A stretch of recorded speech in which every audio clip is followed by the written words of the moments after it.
Mirëmbrëma të nderuar zonja dhe zotrinj, do të jemi së bashku në edicionin qendror të lajmeve këtu në ekranin e kanalit 7. Ndër të tjera do të ndiqni. Altin Dumani deklaron në parlament se nuk ka hetim për kryeministrin Rama. Kreu i SPAK fton Arben Ahmetajn të bëhet bashkëpunëtori i drejtësisë.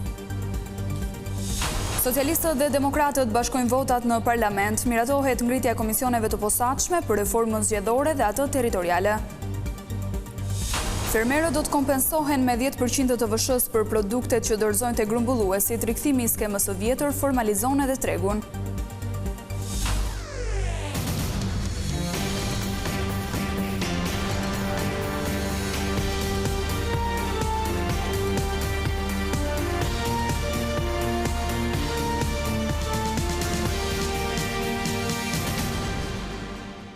Vjojmë të njihemi më gjërësisht me zhvillimet kryesore të ditës. Drejtuesi i SPAK, Altin Dumani, raportoi këtë të hënë në parlament, ku është përballur me 10 pyetje nga opozita. Ai mohoi të ketë hetime për kryeministrin Rama, ndërsa shtoi se për SPAK nuk ka të paprekshëm.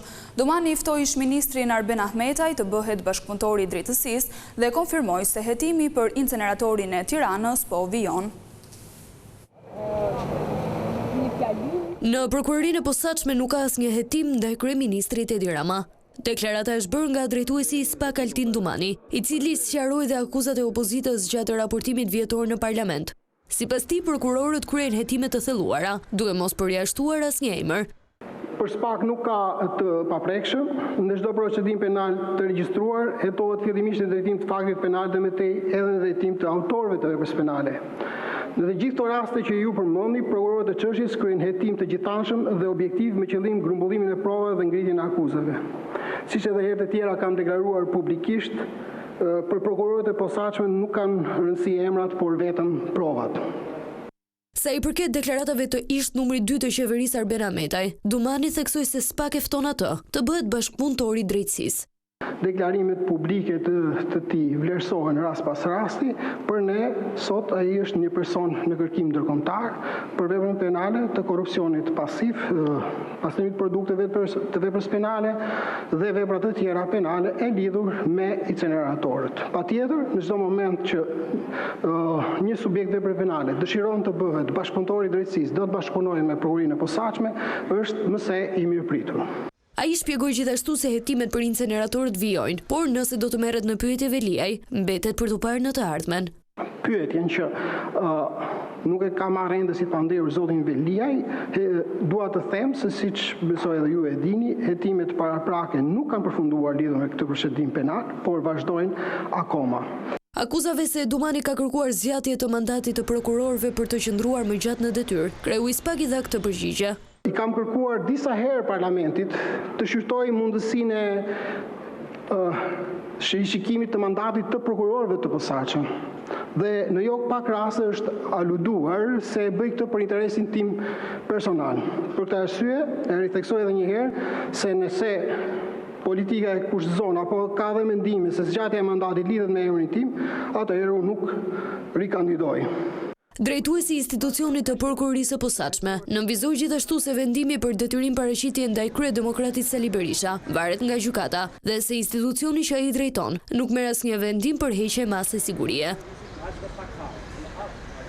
Parlamenti miratoi këtë të hënë ngritjen e komisionit të posaçëm për reformën zgjedhore. Edhe komisioni territoriales mori mbështetjen e ligjvënësve socialist dhe demokrat. Lideri i opozitës Berisha tha se bashkimi i votave me majorancën ishte lëvizje e detyruar për të kthyer në ligj rekomandimet e ODIHR për zgjedhjet. Partia Socialiste dhe Partia Demokratike bashkuan votat për herë të parë në këtë legjislaturë për të nisur reformën zgjedhore dhe reformën territoriale. 115 vota pro, 0 abstenime, 3 vota kundër, projekt vendimi miratohet. Komisioni i reformës zgjedhore u miratua me 113 vota pro e 3 kundër. Komisioni i reformës territoriale mori mbështetjen e 115 deputetëve. 3 deputet votuan kundër. Në të dy rastet kundër votuan Partia Mundësia dhe Partia Lëvizja Bashk, të cilat nuk janë dakord me procesin e bisedimeve.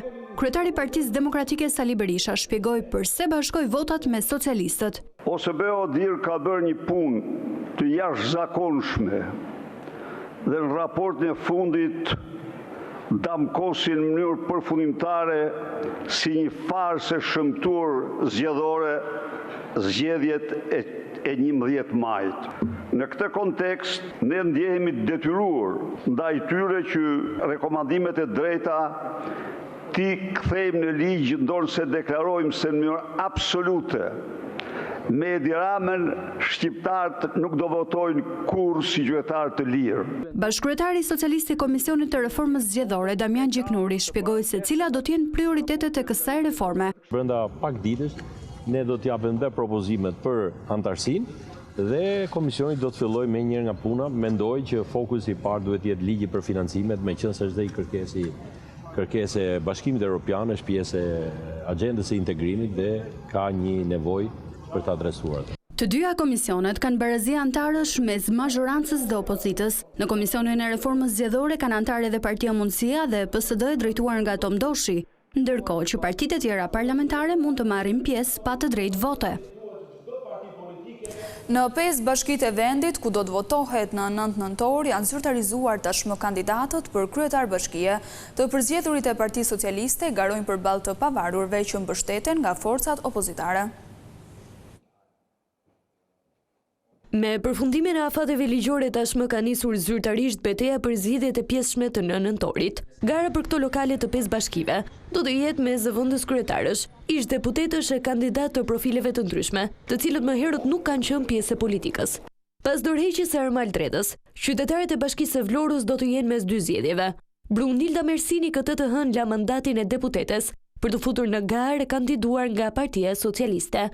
Nga ana tjetër, rivali i saj do të jetë kandidati i pavarur Dionis Sota, i cili ka mbështetjen e opozitës dhe vjen nga sipërmarrja turistike. Bashkia e Beratit gjithashtu do të ketë 2 kandidat. Në radhët e socialistëve është nënkryetari aktual Ervin Ceca, i cili do të garojë përballë biznesmenit Pavlo Sharka, i cili garon si i pavarur dhe mbështetet nga opozita. Në Tepelen, mazhoranca i ka besuar ish komandantit të Gardës së Republikës Garamos Sakos, ndërsa mbështetjen e opozitës e ka Gabriel Guma. Ndryshe nga Vlora, Berati dhe Tepelena, Mati dhe Cerriku do të kenë 3 kandidat. Florenc Doka i PS, aktualisht kryetari komanduar i Cerrikut, garon përballë 2 emrave nga opozita. Mjeku Amarildo Hoxha garon i pavarur dhe mbështetet nga PD, ndërsa Eligert Hima, i kthyer nga Italia, garon në logon e Shqipëria bëhet. Në mat, demokratët mbështesin si kandidat të pavarur avokatin Eduard Brahilika, ndërsa socialistët në këtë bashki janë të ndarë.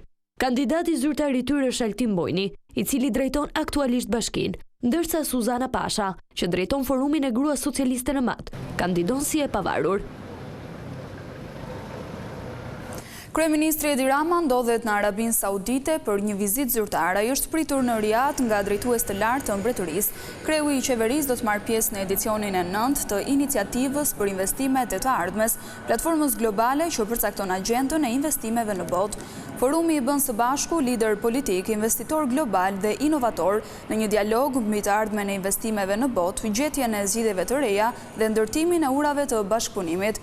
Rama është pritur ndërkohë në Pallatin Mbretëror edhe nga princi i Kurorës Mohammed bin Salman Al Saud. Ky i fundit pritet të udhëtojë në Shqipëri vitin tjetër.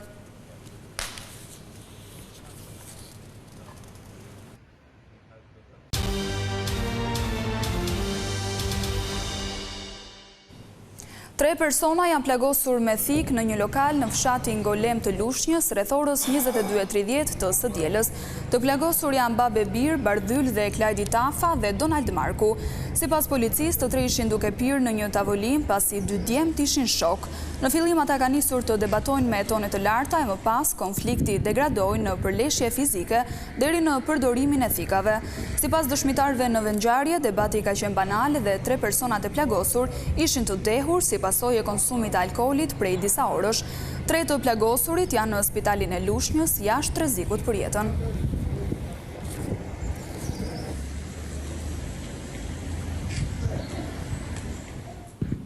Mbetet në burg Gjon Shkambi, xhaxha i vrasësit të gjykatësit të apelit të përgjithshëm Astrid Kalaja.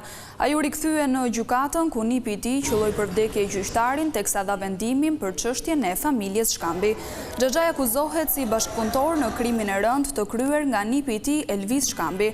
Ndërkaq në burg do të qëndrojë edhe punonjësi i sigurisë Banush Koxhaj, që akuzohet për shpërdorim detyre. Elvis Shkambi, i cili akuzohet për vrasje të funksionarëve publik, vrasje në rrethana të tjera cilësuese dhe armëmbajtje pa leje, nuk e kishte ankimuar vendimin në apel.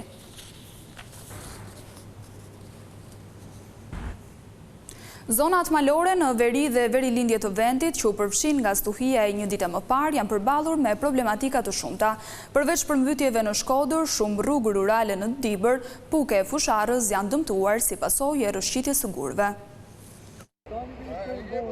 Pushimi i rresheve ka bërë që situata e përmbytjeve në Bashkinë e Vaut të Dejës të përmirësohet, por me tërheqjen e ujit kanë dalë në pa dëmet që shkaktuan vërshimet. Banorët shprehen se situata ka qenë e vështirë dhe se përmbytjet janë pasojë e mungesës së investimeve në zonë. Dhe kam pa një vërshim të përmbytjes në masën mbi 1,50 cm ujë marna, një dam kolosal, me dhomë gjumi, me guzhin, me pajisje që kam pas të bana për bana. Tentova me qukë të tovalina karije, për nivelli ujt i hodhi si për bani damet pa para, me frigorifera, me gjitha dhe mekanika të reja shpërdërimit. Edhe në bujqësi dëmet janë të shumta dhe fermerët thonë se askush nuk ka shkuar për të parë nga afër pasojat. Pas shkar kush me i pa me sy, partjen e ju që me i pa, deri në majet të ullimit, sa s'duk, djenë nuk ashtë duk asë një lejnë, dhe shkrejt uj, i ka thy, i ka shkull, i ka rëzu, i ka mush me lëm, po që me të thënë, të shikun tu kam pas rreth vetëm unë, si person, i kam pas 25 kintal, 30 kintal ullimen. Na kanë bërë damet konsiderueshme si në ullin, si në blektori, në të gjitha zonë. Na kanë shkatëruar totalisht, nuk ka vjetë i parë. Çdo vit e këtë punë këna na. Paralelisht është hartuar një projekt për sistemimin e përrojit të Glinës, shkaktari i kësaj përmbytje. Për momentin nuk ka asnjë shtëpi me prezencë ujë, po vazhdoj me pastrimin e përrojit të Glinës. Një zgjidhje kjo e përkohshme, pasi zgjidhja përfundimtare do të ishte projekti për rehabilitimin e këtij përroji. Në të gjithë qarkun Shkodër, situata mbetet problematike në disa zona. Në rrugën Kier Shosh ka pasur rënje gurësh që kanë bllokuar qarkullimin dhe rruga aktualisht është e pakalueshme. Në Puk si i pasojë rresheve, rrugët lidhëse të fshatrave janë të bllokuara. Aksi nacional Puk Fusharës është aktualisht i bllokuar në vendin e quajtur Qafa e Batrës, si pasojë shëmbjes së një masivi dheu. Fshatrat Gjegjan, Dom, Raz, Kuzhnen dhe Gojan i Vogël janë pa energji elektrike. Në Fusharës janë dëmtuar pothuajse të gjitha rrugët rurale dhe janë vënë re rrëshqitje masive dherash. Ndërkohë në Domgjon të Mirditës, rreshtet e dendura të shiut që kanë vijuar për më shumë se 48 orë kanë shkaktuar probleme serioze në infrastrukturë. Rreth 30 familje kanë mbetur të izoluara pasi një urë është shembur nga prurjet e shumta të përrojë duke bllokuar çdo rrugë kalimi. Rreshtet kanë shkaktuar edhe përmbytjen e qytetit të Bulqizës, e gjithë rruga tek ura që lidh dy lagje të mbushme ujë duke vështirësuar lëvizjen dhe duke u bërë burim aksidenti për automjetet që lëviznin në drejtim të Peshkopisë. Situata në zonë përsëritet sa herë ka rreshe për shkak të bllokimit të kanaleve kulluese anësore të rrugës së Arbrit dhe kanalit ujëmbledhës mes dy lagjeve të qytetit. Mbrëmjen e kaluar rreshet ishin në formë shtrëngate dhe krijuan probleme të ndryshme në rrugët nacionale të qarku Dibër, kryesisht me rënjen e gurëve.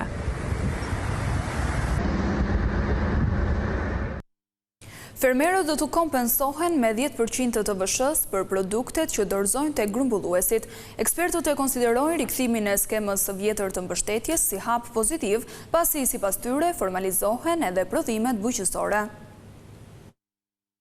Qeveria rikthehet edhe një herë skemës së vjetër të kompensimit me 10% të VSH-s për çdo blerje të produkteve që fermerët shesin në faturë te grumbulluesit. Ministria e Financave në prezantimin e saj për reformat kryesore fiskale në rrugën e Shqipërisë 2030 në BE i ka dhënë një rëndësi të veçantë edhe sektorit të bujqësisë. Ky fond kontribuon në gati 20% në prodhimin e brendshëm bruto.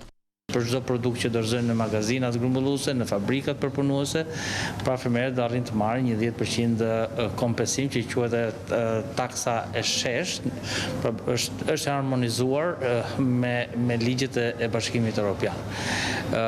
Kuptohet që ajo që ngelet për të diskutuar dhe mendojmë që do të merret parasysh edhe nga grupet e interesit është ulja e TVSH-s për produktet e shportës, produktet ushqimore, i TVSH të cilën vendet e Bashkimit Evropian e kanë nga 4 deri në 10-12%. Synimi është rritja e ekspozimit të produkteve made in Albania në tregjet evropiane dhe ulja varësisë nga mallrat e importit. Sipas të dhënave nga Instituti Statistikave, për gjatë periudhës janar-shtator të këtij viti, janë importuar diçka më shumë se 1 milion ton ushqime dhe pije, duke u rritur në krahasim me të njëjtën periudhë të një viti më parë. Ky kompensim që i shesh që i bëhet fermerëve ka një efekt shumë pozitiv, pra është një nismë e cila është për tu lavdëruar, për arsye sepse bën njësim të trajtimit të fermerëve ashtu siç e ka dhe Bashkimi Evropian. Kuptohet që pjesë përfituese do të thoya përveç vlerës financiare që fermerët do të kompensohen, është edhe formalizimi i aktiviteteve bujqësore, aktiviteteve në fermë. Pra, ne duhet shkojmë paralelisht me atë që Bashkimi Evropian sot aplikon, dhe kjo është ajo faza që quhet integrimi evropian derisa në 2033 ne të kemi armonizim të gjithë sistemit tonë. Nëse rimbursimi 10% do të nxiste formalizimin e tregut, do të jepte një shtysë më shumë bankave të rrisnin kredidhënien për fermerët, pasi ka qenë ligji 7501 pengesa kryesore që fermerët nuk arrinin të merrin hua për të zhvilluar fermat e tyre.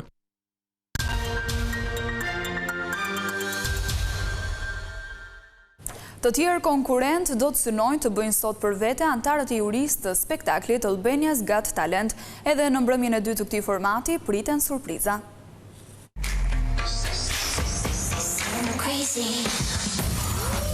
Një tjetër puntat plot emocione e surpriza pritet sonte në natën e dytë të spektaklit të gjithë familjes Albania's Got Talent, vetëm në ekranin e Vision Plus.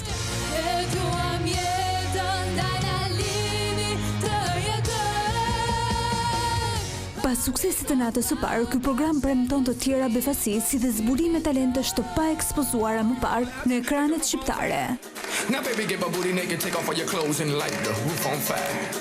Sërish do të jenë antarët e jurisë që do të duhet të përzgjedhin mes më të talentuarve për të vijuar rrugëtimin drejt netëve gjysmëfinale. Zgjedhje të vështira që do të vendosin këta të fundit përballë dilemash të mëdha. Edhe talentet e kësaj mbrëmje do të luftojnë për të rrëmbyer 4 pote jurisë, por a do të mundet ndonjëri prej tyre të marrë Golden Buzzerin në mbrëmjes, duke u bërë automatikisht finalisti i dytë pas Diego Zelkës, talentit me zërin e fuqishëm që jo vetëm befasoi jurinë, por arriti të rrëmbente butonin e artë Adelina Ismailit.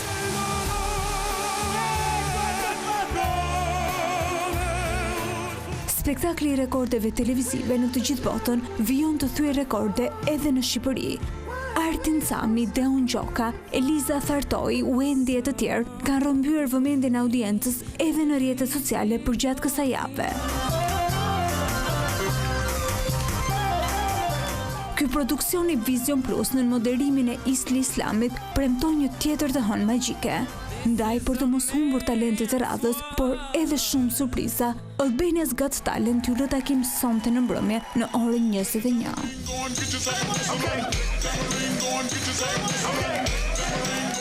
Kjo ishte gjithçka e përgatitur për këtë edicion informativ. Unë ju falenderoj për vëmendjen. Bashkë mirëpafshim.